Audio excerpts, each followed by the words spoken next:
karena ini perintah ketum saya, ya sam'an wa ta'atan, saya sami'na wa ta'na, insya Allah saya akan menghadiri undangan dari Jamiah Al-Wasliyah. Adalah apa sih yang bisa dikontribusikan oleh Ormas Islam terhadap NKRI, terhadap Republik Indonesia ini. Kalau kita mau jujur, hari ini NKRI atau Republik Indonesia ini masih utuh, masih ada seperti hari ini, akal sehat semua orang mungkin ya, ini mengatakan bahwa itu justru karena adanya ormas-ormas Islam seperti kita. Ada NU, ada Muhammadiyah, ada Jamiah Al-Wasliyah, ada PERTI, dan lain sebagainya. Ini diakui bahwa Indonesia masih kokoh, masih seperti hari ini, ya, ada yang notabene punya wilayah kepulauan terluas mungkin di muka bumi, ya di Indonesia itu, ya kan? Ada sekitar 17.000 pulau dengan penduduk yang hari ini kurang lebih sekitar 278 juta. Jadi dari ujung ke ujung kita ketemu manusia Indonesia. Dan peran apa bahwa kehadiran ormas-ormas seperti kita, ya, Al-Jamiah Al-Wasliyah maupun NU, Muhammadiyah, semuanya ini menjadi perekat, pemersatu. Kita membayangkan kalau hari ini tidak ada ormas-ormas Islam sebagaimana tadi saya sampaikan, mungkin Indonesia sudah seperti di Timur Tengah. Terlebih lagi di Indonesia, NU dan Al-Wasliyah ini kan tadi disampaikan sambil canda, ini punya tradisi-tradisi keagamaan yang sama. Suka tahlilan, suka yasinan, suka istighosa, suka Lailatul Istimah, dan lain sebagainya. Nah, ini juga yang menyebabkan kita dari hari ke hari, dari waktu ke waktu, ormas ini tetap bertahan, tetap eksis. Dan Indonesia hari ini juga berdasarkan berbagai survei, ketika awal kemerdekaan orang Indonesia itu Muslim, yang sholat itu tidak lebih dari 10%. Orang ngaku Islam dan sholat itu tidak lebih 10%. Hari ini orang Indonesia yang ngaku Islam dan sholat itu sudah di atas 70%.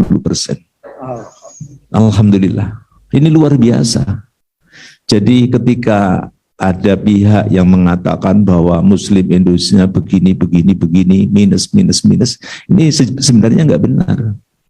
Justru hari ini, mungkin ketika tahun 70-an, 80-an, kita melihat ibu-ibu atau mbak-mbak atau mahasiswi IAIN ketika itu mengenakan kerudung biasanya hanya dikalungkan begini aja. Kalau sekarang ya nyuwun sewu gitu, ya kita bisa lihat pada umumnya ada standarnya gitu. Jadi ini juga seperti itu. Hanya kemudian karena kita juga negara ormas Islam ini jumlahnya tidak hanya 1-2 tapi juga puluhan, maka ketika ada ketidaksamaan ininya, maka seperti kita tahu bahwa ada kegaduhan, ada juga pihak yang memaksakan kehendaknya gitu. Kalau seperti Nahdlatul Ulama, NU atau Al-Wasliyah, insya Allah nggak ada goncangan-goncangan.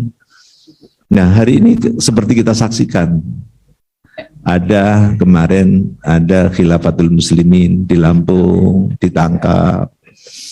Kemudian ada HTI dibubarkan, ada kemudian FPI dibubarkan. Ya karena apa? Mungkin sama tujuannya adalah dakwah dan pendidikan seperti kita.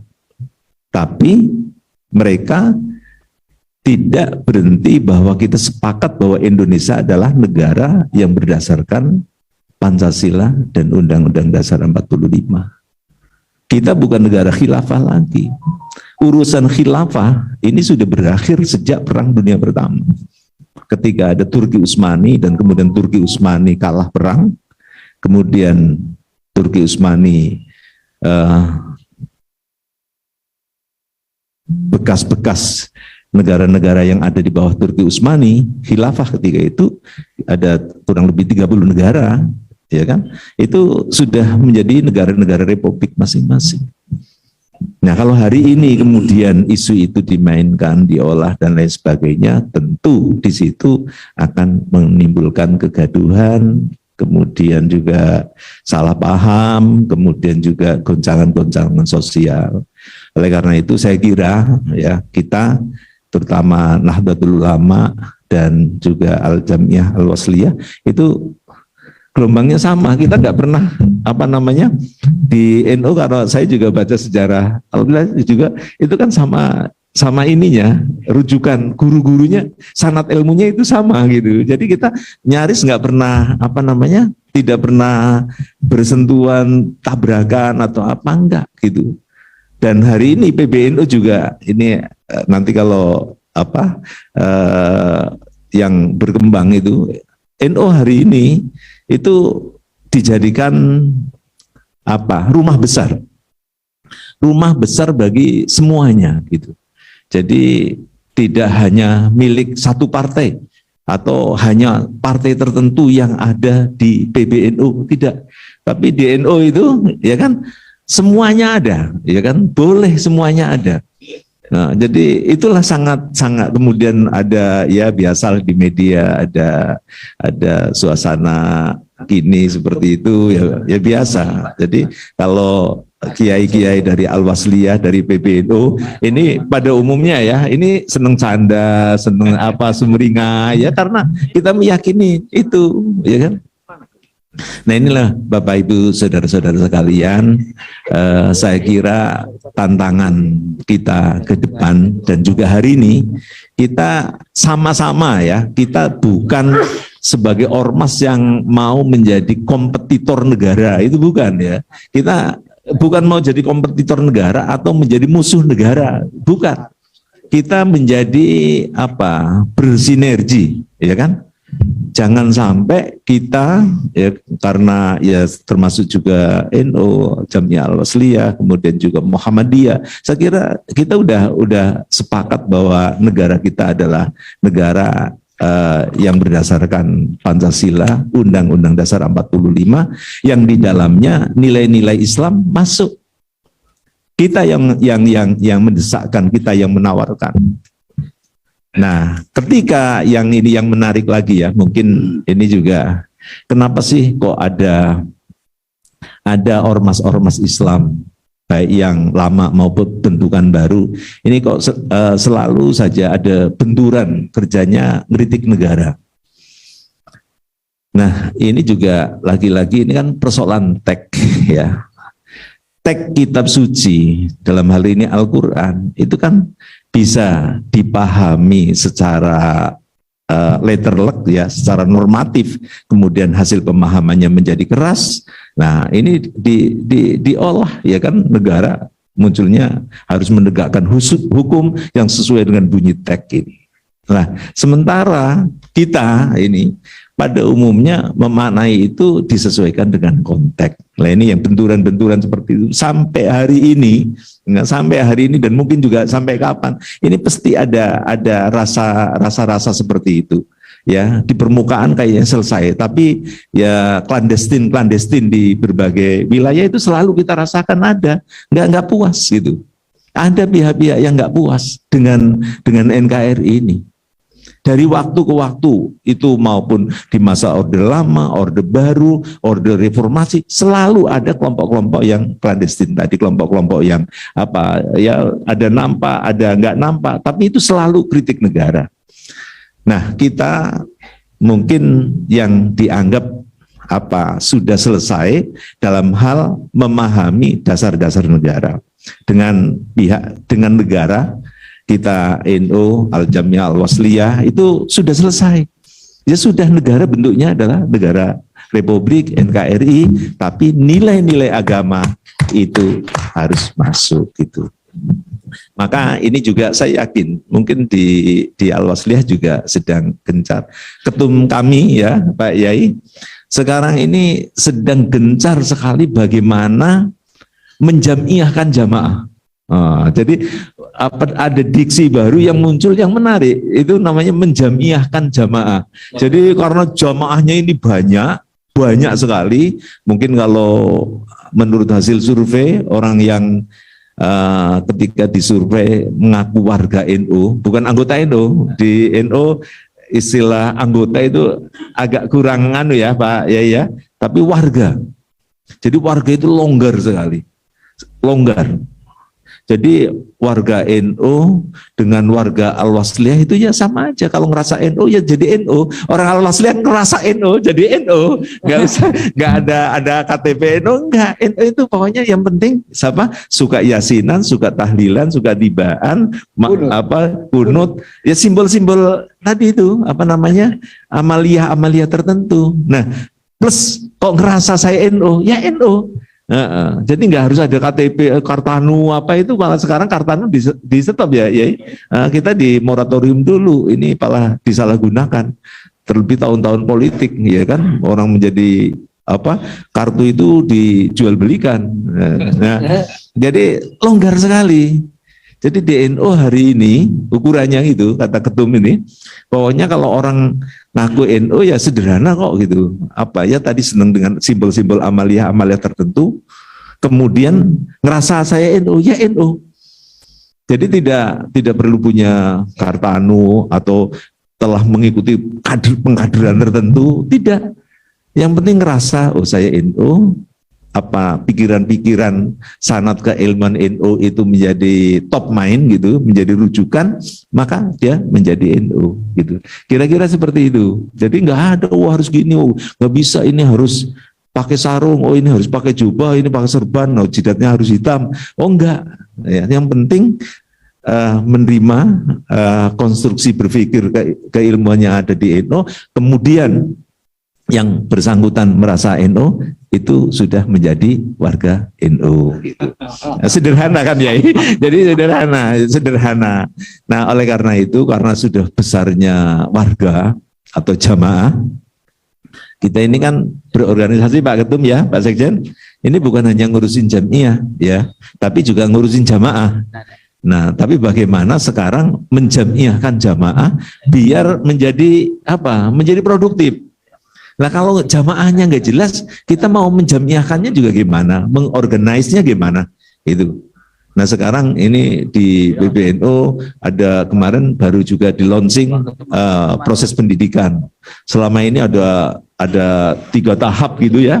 Nah, sekarang 2 tahap, tempo hari ada 2 tahapan, kemudian sekarang dilonggarkan lagi, ditata lagi. Ada moratorium kemarin kurang lebih berapa bulan, kemudian sekarang sudah selesai, sudah launching, dan kemarin juga sudah ada pengkaderan berjalan terus. Kalau kehadiran kita sebagai ormas Islam tidak menjadi pemersatu atau menjadi pemicu perpecahan, maka ini tentu akan menjadi ancaman bagi NKRI. Oleh karena itu, keberadaan sebagai pemersatu bangsa ini menjadi sebuah keniscayaan. Kita harus satu gelombang, satu frekuensi, satu kesepakatan dengan negara, yaitu yasuddu ba'duhum ba'do, satu dengan yang lain memberikan energi positif. Kemudian yang kedua, ini kita juga harus menjadi agen of change, ya, agen perubahan. Karena apa? Kita Ormas Islam ini juga bukan hanya mengelola persoalan-persoalan diniyah, tapi juga kita persoalan-persoalan istimaiyah, jadi sosial kemasyarakatan. Kali lagi saya ingin sampaikan, tekankan bahwa tidak ada pilihan untuk ormas-ormas Islam harus sedia untuk menjadi pemersatu dan kemudian bersedia menjadi agen of change. Kurang elok dan kurang sopanlah kami barangkali menyambut tamu tanpa memberikan penghormatan kepada panitia. Mari kita kalungkan sal kebesaran Al-Wasliyah kepada tamu-tamu kita di depan sebelum bicara, supaya bicara yang sudah pakai sal. Terima kasih. Kami persilakan. Hah? Ini ada apa nih Pak Erik sama Pak Abbas nih? Nanti kita dengar. Oh begitu, enggak terbalik. Tadi Pak Abbas minta duluan sebelum Pak Erik. Oh gitu, siap. Nanti kita atur Pak, kita pakai insal dulu. Maka kami mohon berdiri Pak.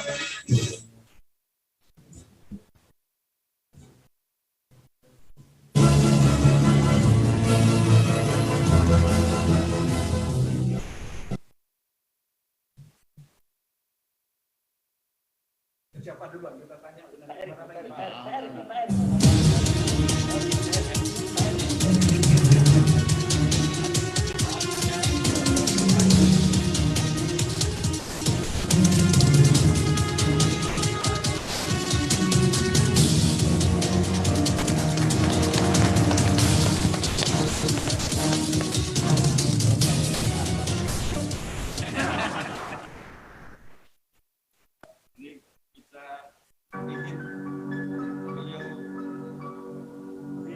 Al-Wasiliyahkan.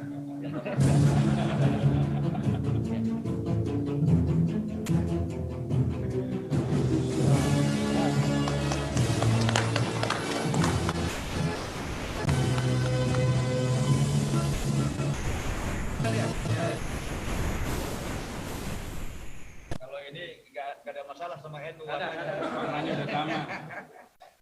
Udah hijau. Tinggal memainkan tadi.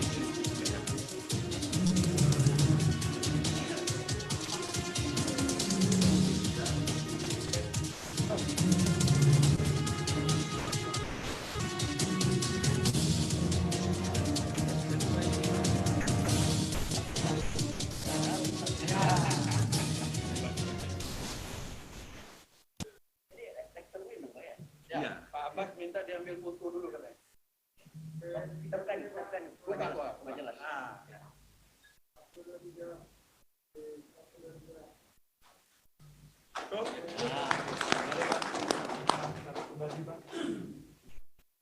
Kami persilakan Pak Prof di depan.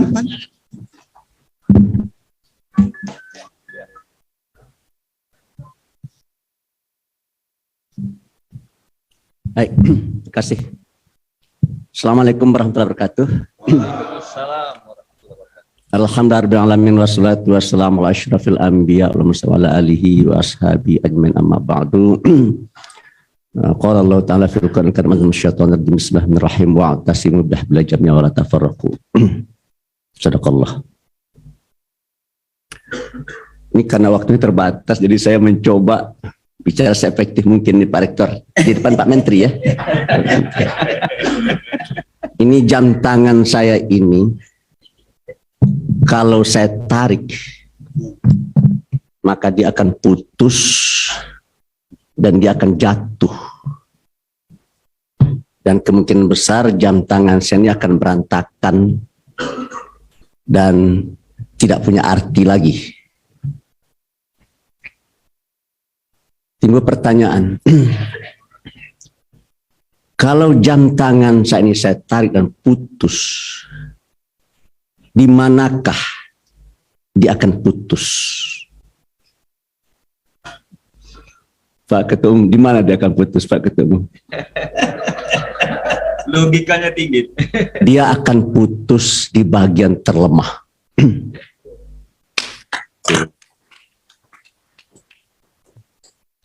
Oleh karena itu, kalau seandainya saya tidak mau jam tangan saya ini berserak-serak dan tidak lagi bisa berfungsi, maka saya harus mencari titik lemahnya, kemudian menutupnya. Kerangka teorinya begitu ya. Sekarang kita bicara tentang umat. Kita bicara tentang umat dan bicara tentang bangsa dan negara. Ada 12 elit strategis di negeri ini yang sangat besar perannya dan pengaruhnya di dalam menentukan corak dan warna kehidupan berbangsa dan bernegara. Pertama, elit strategis agamawan. Yang kedua, elit strategis politisi. Yang ketiga, elit strategis cendekiawan. Yang keempat, elit strategis pengusaha. Yang kelima, elit strategis birokrat. Yang keenam, elit strategis kelompok-kelompok profesional. Yang ketujuh, elit strategis jurnalis. Yang kedelapan, pendidik. Yang kesembilan, budayawan. Yang kesepuluh, pekerja sosial. Yang kesebelas, tentara dan polisi.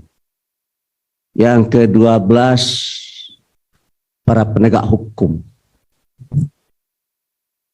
Nah, jadi 12 elit strategis inilah yang menentukan corak dan warna kehidupan berbangsa dan bernegara di negeri ini. Dari 12 elit strategis ini, nyaris semuanya di tangan umat. Jumlah agamawan kita dibanding tokoh-tokoh agama dari agama lain jelas. Karena jumlah kita di negeri ini hampir 90%. Jumlah politisi kita di negeri ini sangat banyak. Di DPR dan di Senayan sana ada sekitar 80% politisi itu adalah beragama Islam. Tuh. Kemudian cendekiawannya juga banyak kita. Semuanya banyak kita kecuali satu. Yaitu elit strategis. Pak Masril, elit strategis mana yang tidak di tangan kita? Elit strategis pengusaha. Ada teori dari sekian banyak elit strategis itu, elit strategis mana yang paling menjadi penentu? Gitu ya. Bukan kata saya ini, supaya saya tidak ditangkap ya. Kata Profesor Dr. Jeffrey Winters dalam bukunya Oligarki. Dan kata Noam Chomsky dalam bukunya Who Ruled the World? Siapa yang memimpin dunia? Kata mereka berdua, yang menjadi penentu di suatu negeri itu bukan politisi, bukan tentara, dan bukan polisi. Tetapi adalah orang yang menguasai sumber daya material di negara tersebut. Timbul pertanyaan, siapa yang menjadi penentu di Amerika sana? Presidennya boleh Joe Biden. Presidennya boleh Donald Trump. Presidennya boleh, siapa namanya sebelumnya? Yang berkulit hitam? Barack Obama. Tapi yang menjadi penentu adalah orang yang menguasai ekonomi dan bisnis di negara tersebut. Timbul pertanyaan, siapa? Yahudi. Timbul lagi pertanyaan, kalau gitu siapa yang menjadi penentu di Amerika itu? Ya Yahudi. Timbul pertanyaan lanjutannya, kalau di negeri kita bukan Al-Wasliyah, bukan NU, bukan Muhammadiyah. Kenapa bukan mereka, Pak Nrabas? Bukankah orang NU banyak jadi politisi? Bukankah orang Muhammadiyah banyak jadi politisi? Bukankah orang Muhammadiyah banyak di tentara? Bukankah orang NU banyak di tentara? Benar. Tetapi orang NU dan orang Muhammadiyah tidak ada yang menjadi pengusaha apa namanya? Pengusaha. Kakap ya. Pengusaha kakap. 10 orang terkaya di negeri ini, berapa penduduk asli? 1. Yang 9 lagi siapa? Ada 1 orang lagi. yang keturunan India, yang 8 saudara-saudara kita dari etnis Cina. Ini Pak Erick Thohir ini keturunan Cina loh. Cuma saya, benarlah Yunus Yahya bilang ya, orang Cina itu kalau dia sudah beragama Islam, nggak terasa oleh kita Cinanya.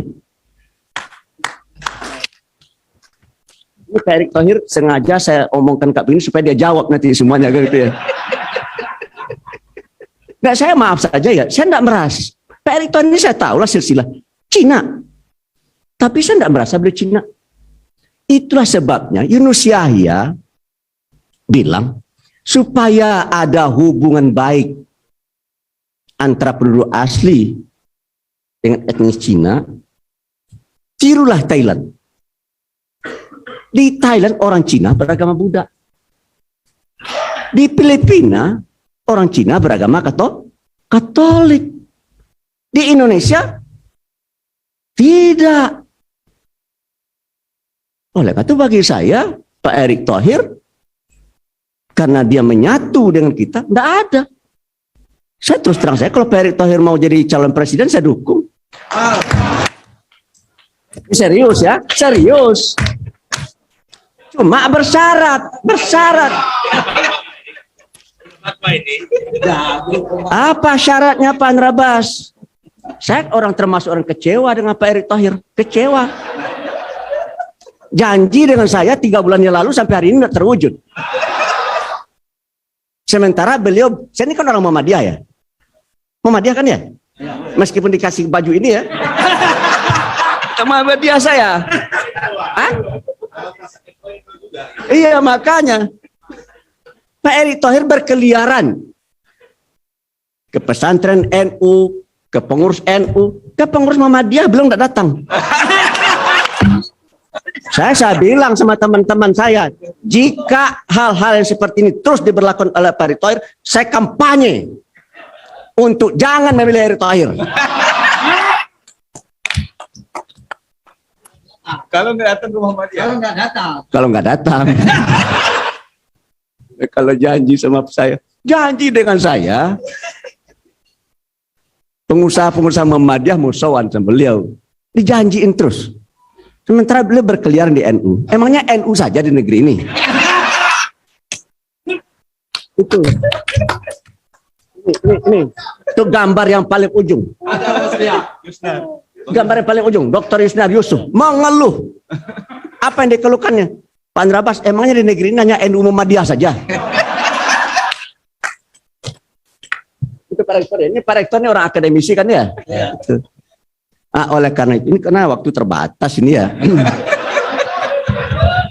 Masih ada 3 menit lagi Pak, silakan Pak. Itu makanya saya kadang-kadang malas juga datang. Iya, jadi oleh karena itu begini saya ya. Pak Erick Thohir ini ketua MES, Masyarakat Ekonomi Syariah. Titik lemah kita adalah di mana? Di ekonomi dan bisnis. Mentality kita adalah employee mentality. Sementara teman-teman kita dari etnis Cina, mereka mentalitinya adalah bukan employee mentality, tetapi entrepreneurship mentality. Oleh karena itu bagi saya ya, nasib kita umat Islam di negeri ini bukannya akan semakin membaik dan membaik, tapi menurut saya akan semakin memburuk dan memburuk jika seandainya kita tidak mampu merubah mentaliti kita. Ini saya yakin ini. Acara ini minta sumbangan, yakin saya ini. Iya, saya Pak Erick Thohir diundang supaya nyumbang juga kan. Menurut saya sudah waktunya ya, kita sebagai ormas menjadi ormas yang mandiri. Supaya kita bisa gagah berdiri di depan rejim. Supaya kita bisa gagah berdiri di depan orang-orang lain. Saya melihat Al-Wasliyah kurang gagah. Nah, itu insya Allah ya. Insya Allah itu udah 20 tahun yang lalu saya dengar itu. 20 tahun yang lalu, saya dengar insya Allah itu ya. Enggak juga berapa-berapa. Bapak dan Ibu ya. PricewaterhouseCoopers memprediksi bahwa Indonesia akan menjadi salah satu negara adikuasa di dunia tahun 2040-2050. Setelah Cina, Amerika, India, dan kita. Cuma yang menjadi pertanyaan bagi saya adalah ketika negeri ini menjadi negeri adikuasa, siapa yang menjadi penentu di negeri ini? Bukan kita. Jawabnya siapa? Mereka-mereka yang menguasai sumber daya material tersebut. Oleh karena itu saya sangat respect dengan almarhum Bapak Insinyur Ciputra, seorang yang berasal dari etnis Cina, tapi nasionalisme tinggi. Dia sangat prihatin sekali dengan fakta dan realita yang ada hari ini. Ketika dia diwawancara oleh wartawan, setelah cukup panjang berwawancara, dia balik bertanya kepada wartawan yang mewawancarai dia, Anda tahu berapa jumlah perusahaan publik dalam bidang properti? Wartawannya bilang, nggak tahu. Jumlah perusahaan publik dalam bidang properti ada sekitar 45 sampai 50 perusahaan. Pertanyaan ngangguk. Pak Ciputra nanya lagi, Anda tahu berapa dari yang 40 dan 50 itu yang milik penduduk asli? Nggak tahu juga dia. Pak Ciputra jawab, hanya satu. Coba bayangkan Bapak ya. Dari 45 dan 50 perusahaan publik di negeri ini dalam properti, hanya satu milik penduduk asli. Dan Ciputra bertanya lagi, Anda tahu yang 40 sekian itu siapa? Dari etnis Cina. Anda tahu berapa jumlah orang Cina di negeri ini? Wartawannya juga nggak tahu. Jumlah orang Cina di sini hanya 3%. Tapi non Cina berarti 97% ya. Jadi yang 3% menguasai yang 97%.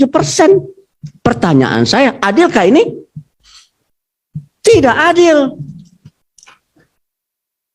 Jadi di negeri ini telah terjadi ketidakadilan.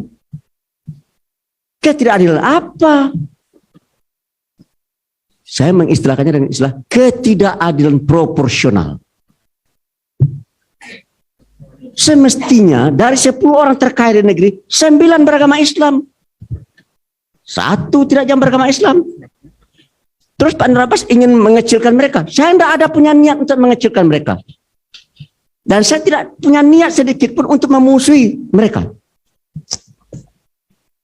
Tidak terbayang oleh saya untuk mengecilkan mereka. Lalu kalau begitu strategi yang ingin Pak Nurabas lakukan apa? Strategi saya bukan mengecilkan yang besar, tetapi membesarkan yang kecil. Inilah yang saya kritik di negeri ini hari ini. Masyarakat kita atau dunia usaha kita seperti piramid. Kecil di puncaknya, agak besar di tengah. Yang paling besar itu di bawah. Yang di bawah itu siapa? Al-Wasliyah.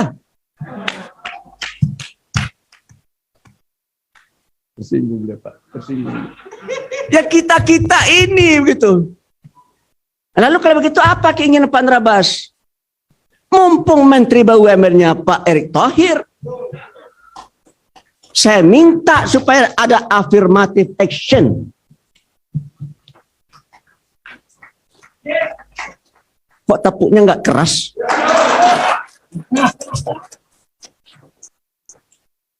Itu ada affirmative action. Jadi bagaimana itu Pak Nurabas pengejawantahannya? Mbok ya negeri ini ya. Janganlah membuat kebijakan yang bias kepada para konglomerat itu. Konglomerat itu nggak diurus pun dia udah bisa kaya, tetap kaya dia. Yang bermasalah itu adalah yang di bawah ini. Itulah sebabnya saya tidak setuju merger bank syariah. Kenapa saya tidak setuju bank syariah itu di merger? Karena kalau dia tidak di merger, dia kecil. Kalau dia kecil, dia hanya bisa membiayai usaha-usaha kecil. Bisa nggak bank kecil membiayai usaha besar? Ya nggak bisa dong secara logikanya. Gitu kan ya? Ini kayak dari tegur, ini mau ditegur saya nih Pak ini. Ya, Pak Sekjen ya. Oh, assalamualaikum. Oleh karena itu, tapi kan sudah terlanjur ya. Sudah terlanjur ya. Saya juga patuh juga kalau udah dibuat apa. Cuma saya minta komitmen. BSI yang sekarang ini menjadi bank besar harus ada komitmen dan affirmative actionnya untuk berpihak pada UMKM. Yang gabungin siapa Pak Anwar? Yang gabungin siapa? Nanti Pak Eri yang menjawab. Pak Eri yang menjawab. Dikit lah. Ya. Hah? Tulisan dikit lah. Nanti Pak Eri yang menjawab. Lawannya masa zamannya Pak Anwar Abbas jadi MUI, zamannya saya jadi ketua MES, cocok. Ini nanti gayung bersambut nanti nih, gayung bersambut. Ya. Lalu apa yang Pak Anwar Abbas inginkan? Ya harus ada affirmative action. Saya terus terang saja, ini sekarang BTN Syariah mau direkrut, mau digabung lagi. Maaf ini ya, mentality daripada banker-banker itu adalah mentality kapitalis. Maaf ini. Nggak ada nampak keberpihakannya kepada masyarakat lebih sekali. Maaf nih. UMKM itu memang siapa itu? Saya jelaskan sedikit, minta 5 menit ya. Struktur dunia usaha di sini. Usaha besar itu 0,01%. Dah? UMKM itu 99,99%. UMKM itu terdiri usaha mikro, kecil, menengah. Usaha menengah itu berapa besarnya Pak Anwar? 0,09%. Usaha kecil itu berapa jumlahnya Pak Anwar? 1,22%. Berapa itu dijumlahkan? 1,32%. Sepanjang pengetahuan saya, nggak ada dunia perbankan yang mengucurkan pembiayaan atau kredit di luar usaha besar, usaha menengah, usaha kecil. Sementara usaha besar, usaha menengah, usaha kecil itu besarnya hanya 1,32%, yang jumlah pelaku usahanya nggak sampai 900.000. Sementara UMKM, ultramikro dan mikro itu besarnya adalah 98,68%, yang jumlah pelakunya 63,3 juta. Pertanyaan saya, mereka bangsa kita enggak? Ya, mereka rakyat bangsa kita, rakyat negara kita, rakyat negara. Siapa yang perhatikan mereka? Negara tidak perhatikan. Kecuali hanya membantu BLT itu yang enggak menyelesaikan masalah. Oleh karena itu saya ingin adalah bank negara ini ya yang ditugasi khusus untuk menangani UMKM. Oleh karena itu Depan Menteri BUMN saya minta supaya dunia usaha dia bagi 3, jangan dibagi 2. Kalau hari ini usaha besar dan UMKM, saya maunya apa? Usaha besar satu kelompok, usaha menengah dan kecil satu kelompok, usaha mikro dan ultramikro satu kelompok. Jadi itu kalau dijumlah ya, usaha besar 0,01%, usaha menengah dan kecil itu jumlahnya adalah 1,1%,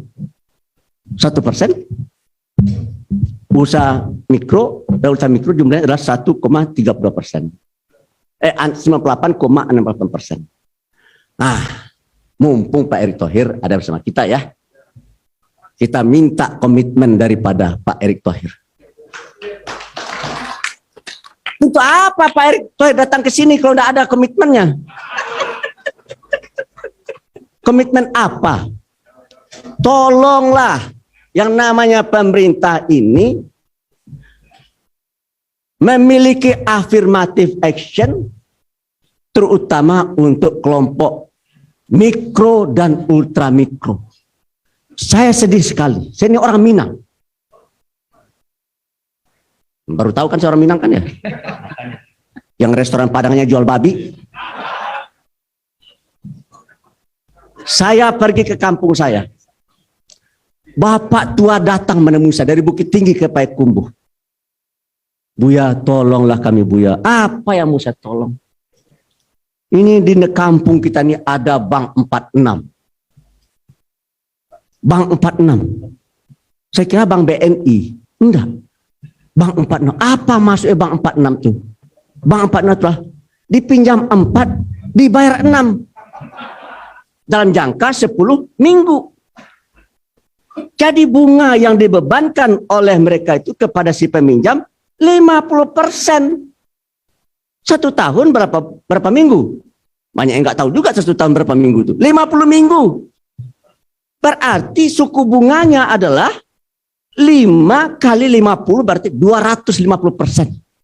Pertanyaan saya, siapa yang membantu dan memikirkan mereka? Maaf. Saya hopeless kepada pemerintah.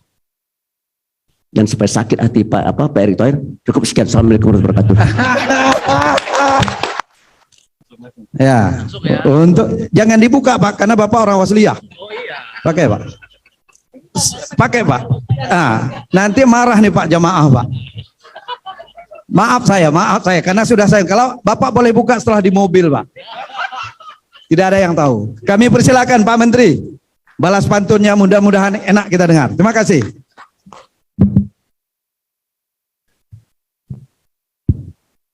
Assalamualaikum warahmatullahi wabarakatuh. Untung Buya dari Sumatera, saya setengah darahnya Sumatera. Jadi bisa berbalas. Kalau darahnya Jawa, diam saja, ya, menganut saja, ya. Jadi tadi yang disampaikan Buya, saya ada yang setuju, ada yang tidak setuju. Mohon maaf. Tetapi tentu kita harus sepakat dulu bahwa yang namanya kekuasaan tanpa akhlak akhirnya apa? Tadi yang Buya sampaikan bisa jadi penindasan. Sama. Kekuasaan yang tidak didasari tentu kerakyatan juga menjadi sesuatu yang tidak maksimal. Nah, pertanyaannya, gimana umat? Tadi Buya sudah menyampaikan, benar, umat ini mayoritas di sini. Tetapi selama ini umat selalu terjebak hanya di agenda politik pergerakan. Tidak pernah berpikir pada kekuatan ekonomi. Saya tukar. Pikir tadi nanti, wah karena Pak Buya keras. Ini salah mic-nya Pak. Oh. Tapi umat sendiri tidak pernah menjaga yang namanya kekuatan ekonomi. Setuju? Kalau tadi Buya sampaikan, mayoritas daripada orang kaya di Indonesia adalah non-Muslim, benar. Coba kita lihat data ini data yang mudah saja, bahwa penduduk kita terbesar. Tetapi eksportir halal kita di dunia tidak masuk 5 besar. Kita bicara di dalam dan luar negeri, kita hanya jadi buih. Ibarat air di danau, tenang. Perlu turbin, perlu penggerak.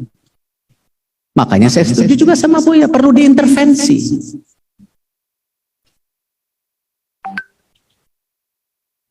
Intervensi tentu kebijakan pemerintah. Ini mohon maaf, ada yang nggak setuju Buya, mohon maaf kalau ngelunjak ya. Bahwa pemerintah zamannya Pak Jokowi sudah mengintervensi. Apakah sempurna? Tidak, sempurna milik Allah Subhanahu wa taala. Tetapi pasti mengintervensi. Contoh, beliau melarang yang namanya ekspor bahan-bahan mineral sekarang ke luar negeri. Karena sudah sejak lama bangsa kita ini kaya sumber daya alam, tetapi kekayaannya itu hanya dipakai untuk pertumbuhan bangsa lain, bukan bangsa kita. Sejarah membuktikan 350 tahun Belanda di Indonesia. Sekarang dengan kebijakan, apakah yang namanya ekspor itu dilarang? Sekarang kita bisa membangun yang namanya baterai listrik di sini. Tapi pertanyaannya kembali lagi, teknologinya nggak ada. Sama, kita suruh bikin motor, karburatornya sampai sekarang nggak bisa bikin. Artinya apa? Ada yang salah. Mohon maaf dengan segala kerendahan hati.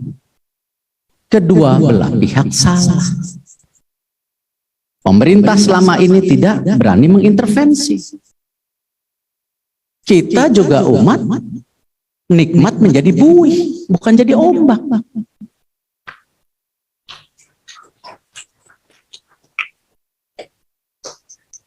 Lillahi ta'ala. Saya sampaikan, kenapa kita juga di BUMN sekarang melakukan banyak intervensi. Tadi yang Buya sampaikan, alhamdulillah. Kalau dibilang bank-bank BUMN tidak peduli dengan umat, tidak peduli dengan UMKM, benar sebelumnya. Hari ini kita sudah punya yang namanya Bank Rakyat Indonesia yang dulu 80% pinjamannya kepada kelompok besar, sekarang 80% untuk UMKM dan ultramikro. Buktinya yang namanya KUR 266 triliun itu mayoritas BRI sekarang, bukan buat perusahaan besar lagi. Kita punya program yang namanya ibu-ibu mekar di desa-desa, pinjaman 1 sampai 4 juta tanpa agunan. Sekarang jumlahnya 12,7 juta ibu-ibu. Silahkan cek. Dan tumbuh ketika BRI menjadi lokomotif, ketika kita menyatukan yang namanya BRI, Penggadaian dan PNM. Tumbuh 7,1 juta. Cukup? Tidak. Saya sepakat sama Buya, tidak cukup. Karena itu kita harus dorong menjadi 20 juta. Karena buktinya saat COVID, buktinya ibu-ibu di desa-desa bisa menjadi fondasi ekonomi keluarga. Sama Bank Syariah Indonesia. Mohon maaf, kami di BUMN tetap membantu yang namanya bank muamalah. Karena saya percaya ekonomi tidak boleh dioligopoli, tidak boleh dimonopoli. Harus ada mekanisme pasar. Bank muamalat silahkan cek. Yang menyelamatkan bank muamalat kerjasama Kementerian Agama dan Kementerian BUMN hari ini. Merestrukturisasi kredit macet hampir 10 triliun. Pertanyaannya, yang salah siapa? Bank muamalat tidak pernah dipegang pemerintah, dipegang umat.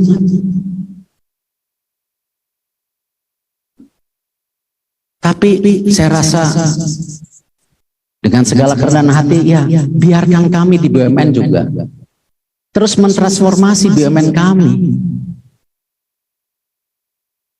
yang berat kepada korupsi, yang tidak efisien, harus ditransformasi.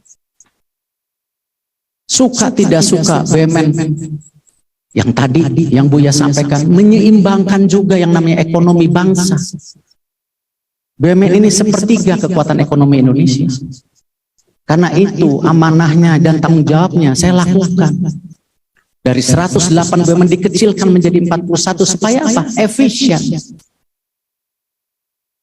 Dan alhamdulillah hasilnya ada. Dari untungnya 13 triliun, sekarang untungnya 126 triliun.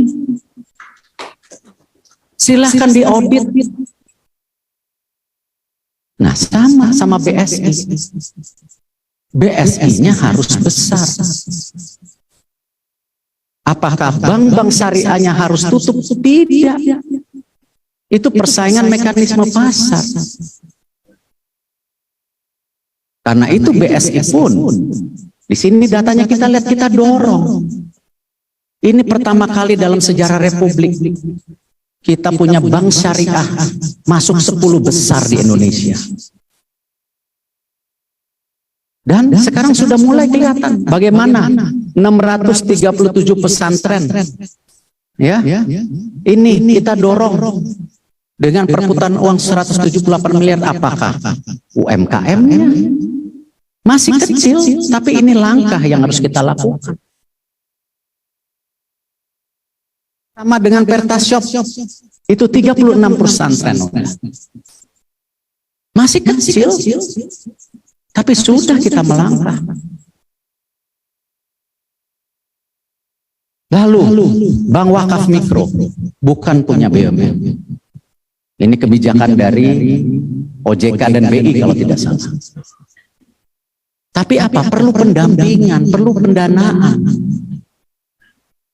Sekarang kita lakukan pendampingan. Dan kita sekarang dorong yang namanya agenda enda keumatan. Kita dampingin mereka di masjid. Dan kemarin saya baru ke Jawa Timur, mohon maaf nanti dibilang NU lagi.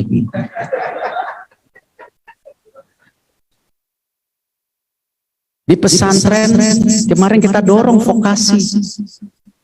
Bagaimana guru-guru pesantren kita didik supaya apa? Mendidik lagi santri. Terutama di mana? Di bidang-bidang yang sekarang terjadi gelombang yang luar biasa. Yang namanya digitalisasi. Kita sudah membuka program magang 2.400 santri. Kemarin kita sama Basnas. Zakat BUMN digabungkan dengan Basnas sekarang untuk apa? Supaya apa? Untuk beasiswa. Terutama apa? Anak-anak di desa. Mungkin ada sentimental buat saya.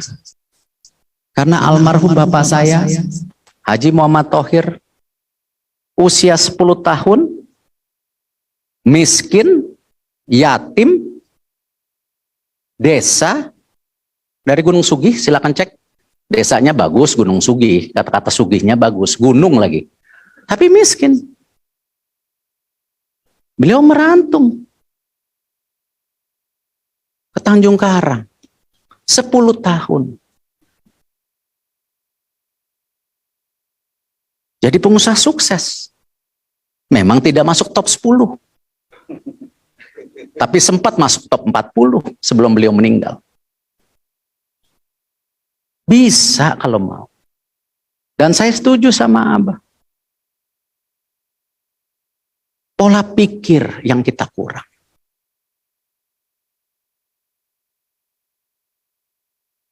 Apa? Bukan berarti kita mencari sekedar duniawi. Tapi kalau kita tidak pegang ekonomi, saya setuju. Ya tetap kita hanya jadi buih. Kita harus dorong pengusaha-pengusaha baru. Tadi sebelum dari sini Buya saya bicara di HIPMI sama Bahlil, Menteri Investasi. Kita bicara apa di HIPMI? Bukan bicara yang depan, saya bilang. Ini bicara yang duduk di bawah. Kenapa? Inilah pengusaha-pengusaha baru yang mayoritas pribumi yang harus kita dorong. Nah, karena itu kita dorong bagaimana aset-aset BUMN sekarang seperti PT Pos daripada gedung tua peninggalan Belanda, kan selalu kita senang. Oh ini bagus gedung tua peninggalan Belanda. Sekarang apa? Banyak PT Pos sekarang kita buka untuk apa? UMKM. Silakan lihat di Pasar Baru, nanti ada di Medan. Insya Allah Oktober ini di Medan. Di Bandung kita akan buka. Kita lakukan itu.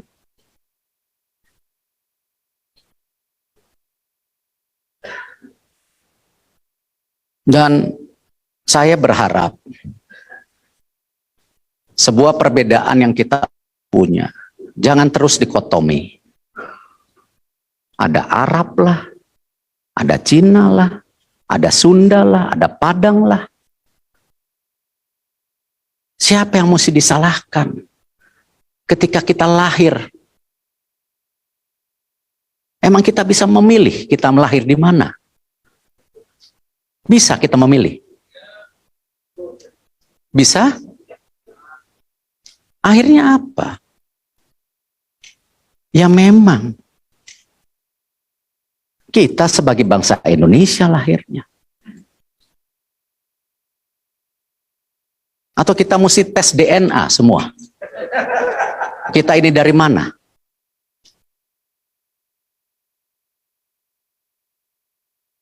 Saya kemarin sholat di Masjid Muhammad Cheng Ho di Surabaya.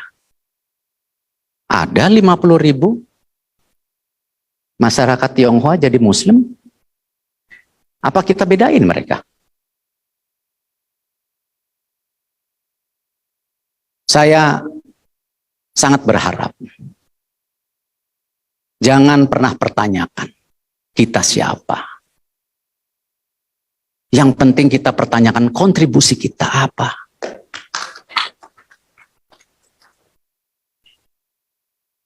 Dan insya Allah, saya di sini mohon maaf tidak bicara politis. Saya bicara amanah yang diberikan oleh saya sebagai menteri.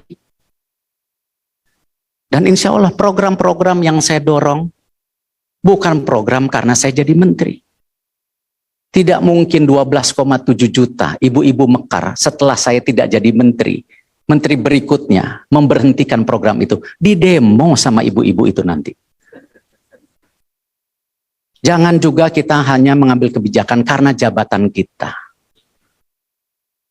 Kita harus melakukan program jangka panjang. Dan insya Allah, kalau ditanya apakah saya membedakan NU Muhammadiyah, silahkan cek. Ketika BUMN bekerja sama dengan Muhammadiyah, tidak perlu dibicarakan di hari ini, tapi sudah ada konkret-konkretnya, mohon dicek. Sama, kita hari ini bersama-sama melakukan rakernas karena satu hal, ingin merajut umat.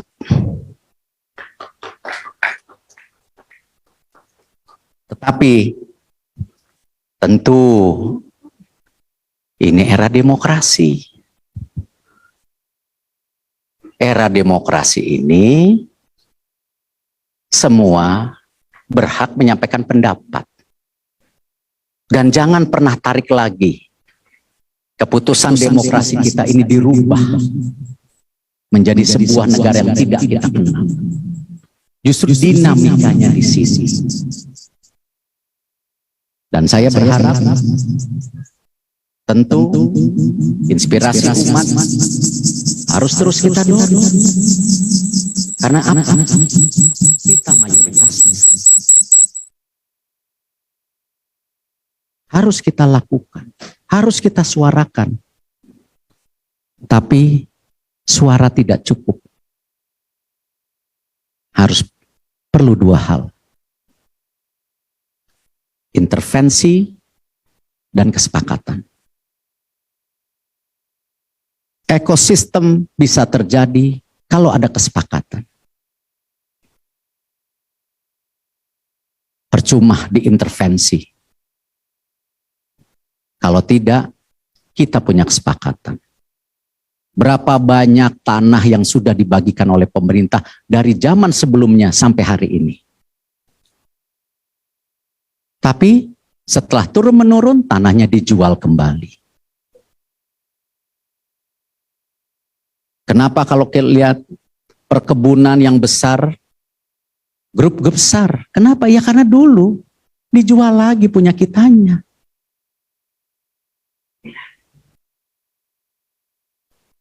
Nah, disinilah kenapa ekosistem itu penting. Dan insya Allah, saya terbuka atas kritik, saran. Saya terbuka atas kerjasama selama tadi memang hasilnya terlihat, bukan karena hanya kepentingan daripada pribadi ataupun oknum yang ada di masing-masing pihak. Terima kasih. Wassalamualaikum warahmatullahi wabarakatuh. Terima kasih kepada Bapak Menteri yang terhormat telah memberikan. Untuk itu kita minta nasihat dan petuah dari Sekretaris Jenderal MUI, Buya Amirsyah Tambunan. Silakan, Pak. Bismillahirrahmanirrahim. Assalamualaikum warahmatullahi wabarakatuh. Alhamdulillah wa syukurillah ala nikmatillah wa la hawla wa la quwata illa billah. Buya Anwar Abbas, Pak Menteri, Ketua Umum, Ustadz Mas Khalil, ini Ketua MUI rangkap beliau ini, Lampung, Ketua PBNU, ya kan? Kemudian Sekjen Al-Jamaah Wasliyah, saya lupa, mohon maaf, Ketua Lembaga Dakwah NU. Pada kesempatan yang sangat berharga ini, kita dipertemukan melalui wadah jamaah Al-Jam'iyatul Wasliyah. Saya ingin melaporkan ke Pak Menteri, ke Buya Anwar, saya udah keliling lebih dari 5 provinsi, diundang oleh daerah-daerah dalam rangka sawalan silaturahim. Saya menitipkan satu pesan di antaranya yang penting. Kalau umat dan bangsa ini bersatu, apa yang nggak bisa kita buat? Semua bisa kita selesaikan. Saya mengatakan begini, saya melanjutkan kata Pak Menteri. Umat Islam 97% mayoritas. Semua umat Islam adalah pengikut Muhammad. Namanya Muhammadiyah. Kita butuh jamaah yang saling menghubungkan. Namanya Al-Jam'iyatul Wasliyah. Kita butuh ulama-ulama yang harismatik. Namanya Nahdlatul Ulama. Kita butuh persatuan umat Islam. Namanya PUI. Kurang apa lagi? Kita butuh cendekiawan Muslim. Namanya Ikatan Cendekiawan Muslim Indonesia. 70 ormas lebih bergabung di Majelis Ulama Indonesia. Ingat Bapak Ibu, ayatnya wa'tasimu bihablillahi jami'au wa la tafarraqu. Berpegang teguhlah kepada tali agama Allah. Jangan bercerai-berai. Tapi ada ayat lain mengatakan tahsabuhum jami'au wa qulubuhum syatta. Kenapa? Karena kepentingan pribadi, karena kepentingan politik yang merusak sendi-sendi kehidupan bermasyarakat, berbangsa, dan bernegara.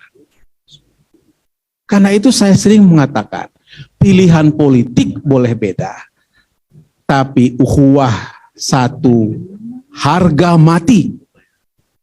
NKRI satu, harga mati. Setuju Bapak Ibu? Setuju. Tepuk tanganlah. Karena itu siapapun pemimpin nasional kita ke depan, terserah. Kedaulatan di tangan rakyat. Dari, oleh, dan untuk rakyat Indonesia. Tapi intinya, bersatu kita teguh, bercerai kita Kawin lagi. jangan kawin lagi. ini Bapak-bapak ini Buya Anwar baru 2 hari meninggalkan kampung, pikirannya udah kawin lagi. Astagfirullah. Ya udah Medan. Ini soalnya sekampung dari Medan ini. Oh, Masya Allah. Bapak Ibu sekalian, karena itu pesan dalam ya kata Ustadz Mas Khalil, Ketua Umum, tausiah aja, singkat-singkat aja. Saya singkat aja, karena tadi Buya Anwar sudah luar biasa berapi-api, Pak ya, Menteri sudah begitu banyak memberikan. Tapi pertama ingin saya tanamkan, bagaimana kita bersatu. Tentu Bapak Ibu sekalian, banyak cara yang bisa kita lakukan. Tentu ada 3 antara lain. untuk mempersatukan umat ini, tentu ada aspirasi yang harus kita lakukan dengan cara yang kedua, yaitu kita lakukan agregasi, kemudian artikulasi. Sebab tidak mungkin aspirasi bisa menyatu, ibarat saya memegang apa namanya ini, mic ini, kalau saya pegang 2 dengan pegang 5, Pancasila 5, bedanya di mana? Bedanya jelas.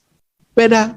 Kalau dipegang 2, bisa jatuh ini negara ini. Tanpa Pancasila bisa tamat riwayat negara ini. Nah, oleh karena itu, kata Buya Hamka, Pancasila itu bisa nilainya menjadi 10. Lengkap, sempurna. Kita mulai dari ketuhanan yang Maha Esa. Itu 1. Kemanusiaan yang adil dan beradab. Persatuan Indonesia. Kerakyatan yang dipimpin oleh hikmat kebijaksanaan dalam permusyawaratan perwakilan. Keadilan sosial bagi seluruh Indonesia. Kalau semua kepentingan politik berada di atas 5 sila ini, kita pegang mic ini kuat, gak akan bisa lepas. Tapi kalau cuma 1, lepas ini mic. Saya ingin memisalkan ini. Jangan sampai ada mendikotomikan Pancasila dengan agama. Pancasila dengan istilah jihad, Pancasila dengan istilah khilafah. Yang kita sekarang tengah dibenturkan dengan istilah-istilah itu. Saya tidak mau. Sekali lagi, saya tidak mau kita dibenturkan dengan Pancasila. Karena Pancasila itu lahir dari nilai-nilai kehidupan beragama kita.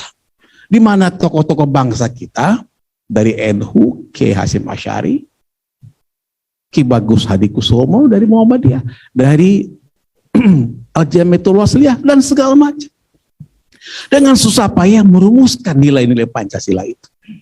Bapak-Bapak sekalian, yang saya hormati, yang kita muliakan, kita banggakan, persatuan lewat Pancasila, menurut hemat saya, harus menjadi penguat untuk kemandirian bangsa kita. Nah, karena itulah kita tidak ingin Pancasila diperas-peras. Ekasila, Trisila, gotong royong, itu kan pidato Soekarno. Betul tidak? Setuju Bapak Ibu? Yang setuju yang mana? Yang 5 sila itu. Betul tidak ya? Nah, oleh karena itu, menurut hemat saya, kekuatan bangsa ini adalah pada persatuan dan kesatuan. Ini Buya Anwar ini sering mengulang-ulang apa kata Kiai Slamet Effendi Yusuf. Kita umat Islam ini jangan cuma bisa mengali, menambah, tapi bisa berbagi. Maksudnya apa? Maksudnya berbagi ini adalah semua kekuatan bangsa ini, kita seperti kata Pak Erick Thohir tadi, harus kita distribusikan kekayaan alam, sumber daya manusia kepada kepentingan umat dan bangsa secara bersama-sama. Sebab apa? Menurut hemat saya, kebersamaan merupakan kunci utama. Jadi setelah persatuan, kebersamaan, kekompakan. Jadi ketiga ini.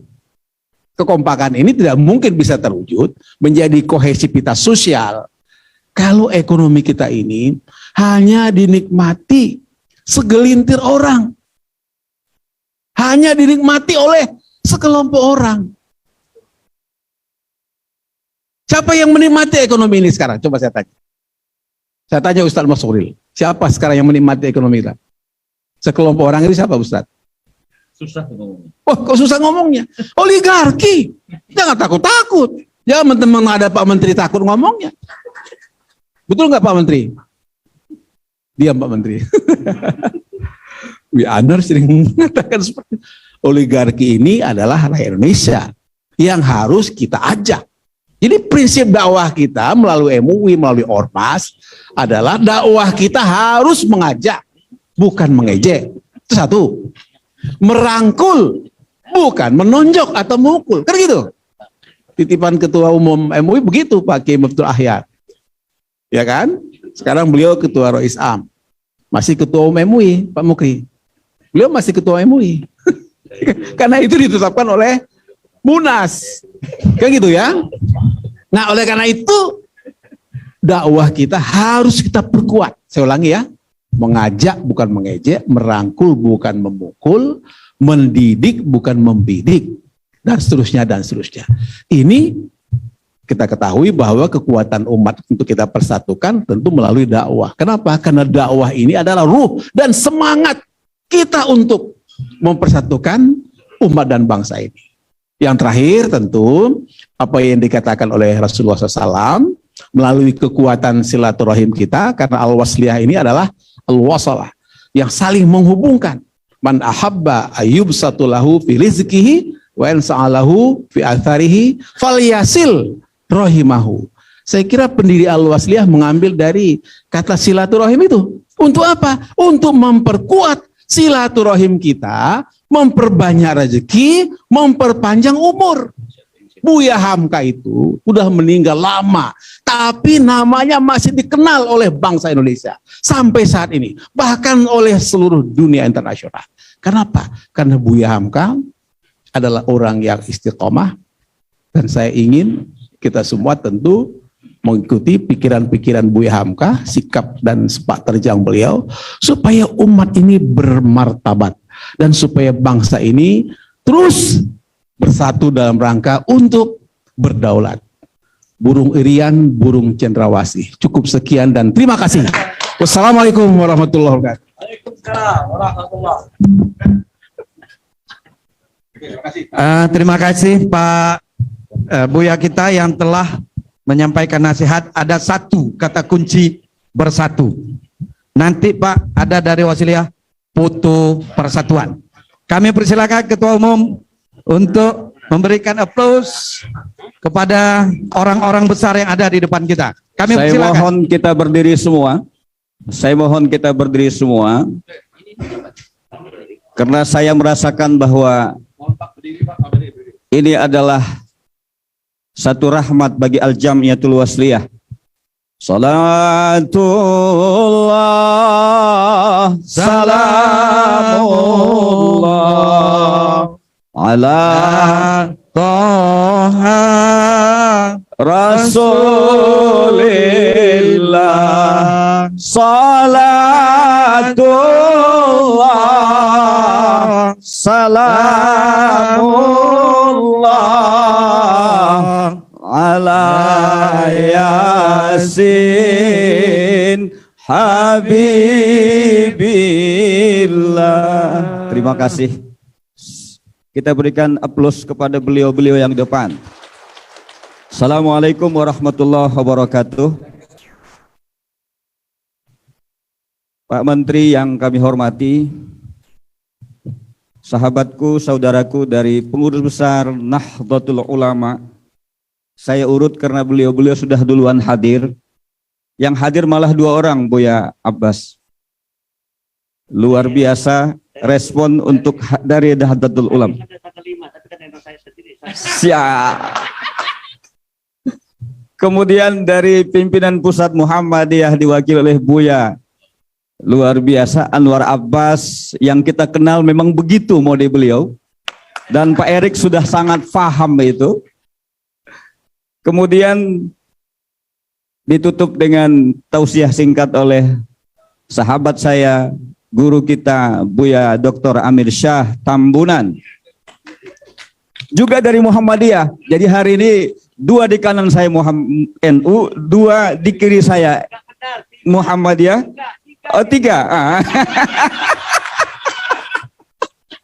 Saya mau sebut NU karena beliau setahu saya pembinanya Ansor. Tapi Buya Abbas mengatakan Muhammadiyah, berarti Pak Menteri milik kita semua. Itu yang penting.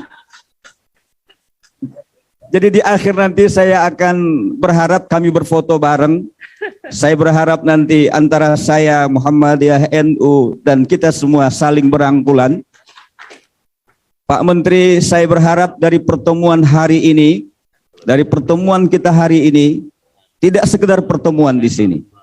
Salam saya dari pengurus besar Nahdlatul Ulama, salam kami kepada Ketua Umum, Pak Kiai Yahya, insya Allah nanti saya bisa ketemu. Buya Anwar, salam kami kepada pimpinan pusat Muhammadiyah, Pak Prof.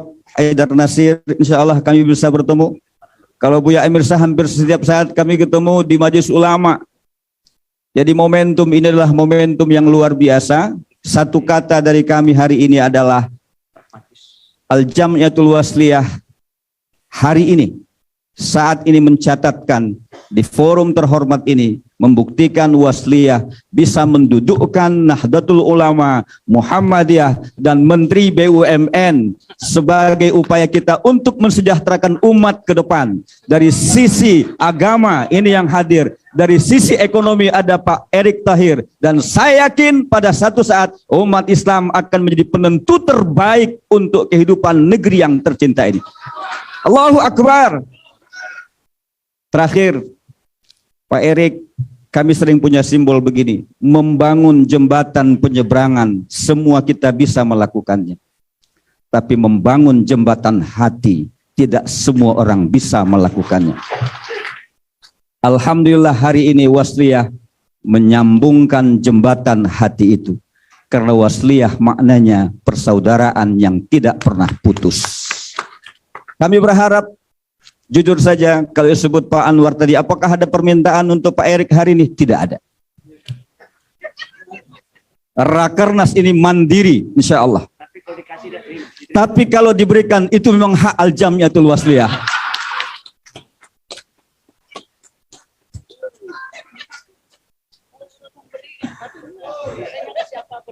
Dan kami yakin insya Allah Muhammadiyah, Nahdlatul Ulama, Majelis Ulama Wasliyah, insya Allah pada saatnya kita akan melakukan pertemuan yang lebih wah dari hari ini, dihadiri oleh tokoh-tokoh NU, tokoh Muhammadiyah, Majelis Ulama.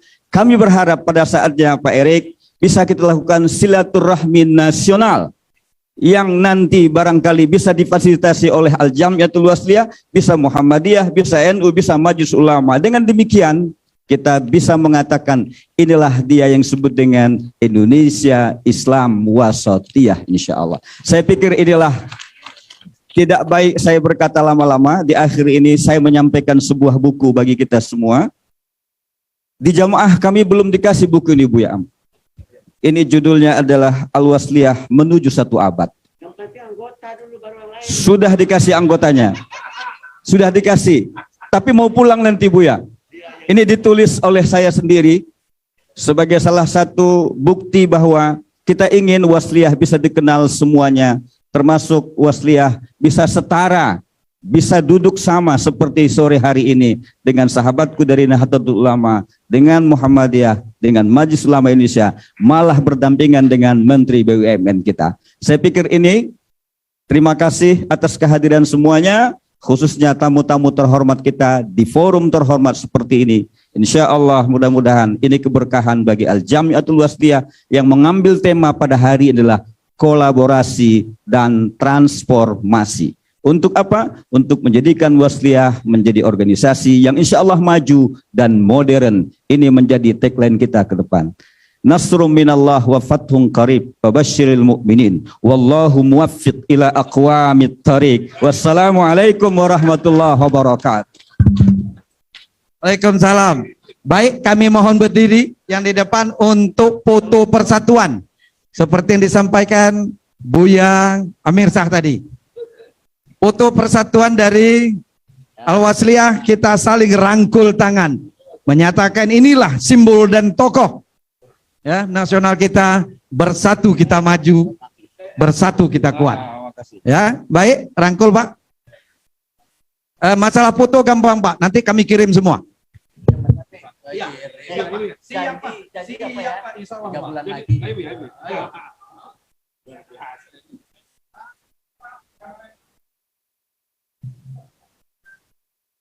Ini foto saya dengan Pak Erick tadi menjadi bersejarah. Enggak selesai Selesai nih Pak Erick. Ya. Yang tidak boleh diungkapkan tapi tertulis di dalam Muhammadiyah. Oke, sudah. Sudah. Alhamdulillah. Silakan berikan buku. Ya, saya pertama ke Masih silakan yang mau foto silakan. ya. Ini tulisan dia sendiri. Tunggu dulu.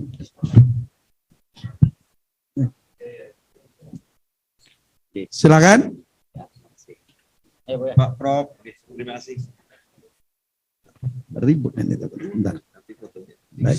Siap, insya Allah. Baik. Pak Dokter mohon maaf. Kami mohon Dewan Fatwa, Dewan Pertimbangan, Dewan Kehormatan untuk kita foto bersama. Saya minta dipegang Pak Erik. Pak Jenderal Dewan Kehormatan, kami persilakan Dewan Pakar. Pak, mari Pak.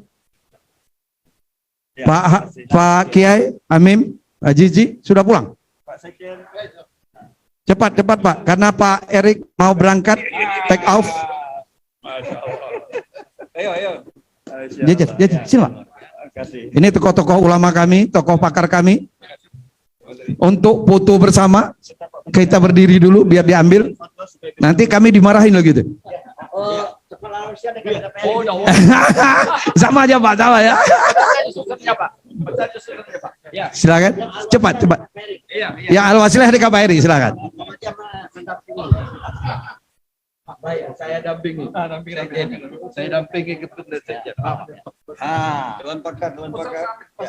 Dewan Pakar sudah? Ayo langsung Pak. Kita foto Pak.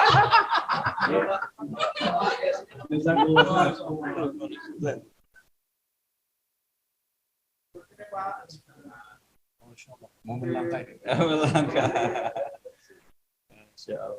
Terima kasih para media. Silakan Pak.